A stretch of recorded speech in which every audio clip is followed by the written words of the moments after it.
வணக்கம். வசந்தகுமார், இந்து மக்கள் கட்சியின் மாநில செயலாளர்.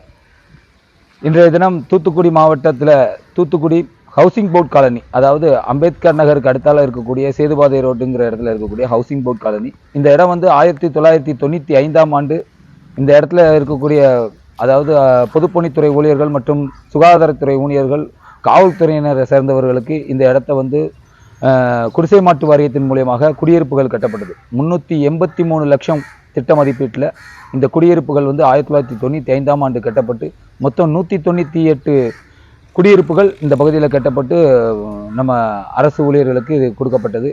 ஆனால் இந்த இடம் 2015ஆம் ஆண்டு, கிட்டத்தட்ட 20 வருடங்கள் கழித்து இது வந்து மக்கள் வந்து குடியிருக்கிறதுக்கு தகுதியற்ற இடம் அப்படின்னு சொல்லி அரசாங்கத்தால் அறிவிக்கப்பட்டு இங்கிருந்த மக்கள் எல்லாமே அப்புறப்படுத்தப்பட்டார்கள். 2015 இருந்து இப்போ நடக்கக்கூடிய 2024 முடிய போது 2025 ஆகுது. ஏறக்குறைய 10 ஆண்டு காலமாக இந்த இடம் வந்து ஒரு சமூக விரோதிகளினுடைய கூடாரமாக இது இருந்துட்டு இருக்கு. அதாவது இந்த இடம் வந்து தூத்துக்குடியினுடைய சிப்காட் காவல் நிலையம், தாளம்த் நகர் காவல் நிலையம், வடபாக காவல் நிலையம், இந்த 3 காவல் நிலையத்தினுடைய ஒரு எல்லை பகுதியாக இருக்கு. அது மட்டும் இல்லாமல் இந்த இடத்த வந்து இடிக்கிறதுக்கு உத்தரவு கொடுத்ததா மாவட்ட ஆட்சியரிடம் கடந்த முறை நாங்கள் இந்து மக்கள் கட்சியின் சார்பாக வெள்ளம் ஏற்பட்ட பொழுது இதை நாங்கள் சொன்னோம். அப்போ கூட அவங்க வந்து இடிக்க உத்தரவு கொடுத்துருக்கோம் அப்படிங்கிற மாதிரி சொன்னாங்க. ஆனால் என்னன்னு கேட்டிங்கன்னா, இதை வந்து யார் இடிக்கிறது? குடிசை மாட்டு வாரியம் இடிக்கிறதா, பொதுப்பணித்துறை இடிக்கிறதா, இல்லைன்னா கைவேஸ் வந்து இதை இடித்து அப்புறப்படுத்துறதாங்கிறது தெரியாமல் இருக்காங்க. அதனால் உடனடியாக இந்த மாவட்ட நிர்வாகமானது இந்த இடத்த உடனடியாக அப்புறப்படுத்தணும்.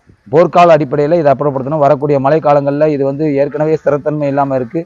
10 வருட காலங்களாக இது வந்து ரொம்ப மோசமாக இந்த இடத்துல வந்து குப்பைகளை கட்டக்கூடிய ஒரு சுகாதார சீர்கேடு இந்த இடத்துல நிறைவேற்றிருக்கு.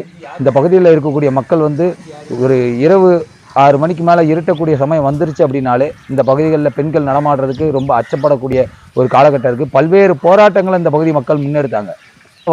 பயமில்லாத ஒரு வாழ்க்கையை வாழ்கிறதுக்கு வழிவகை செய்யணும் உடனடியாக இதை வந்து. ஏன்னா இங்கே வந்து போதை பழக்கத்துக்கு உண்டான இது திருடர்களுடைய உறைவிடமாக இருக்குது.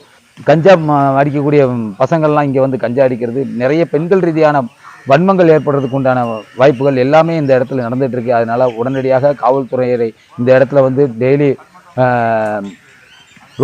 ரோந்து பணியில் ஈடுபடணும். இதை உடனடியாக டெமோக்ரேஷன் இடித்து தரமட்டம் ஆக்கணும்னு சொல்லி இந்து மக்கள் கட்சியின் சார்பாக கேட்டுக்கொள்கின்றோம். நன்றி, வணக்கம்.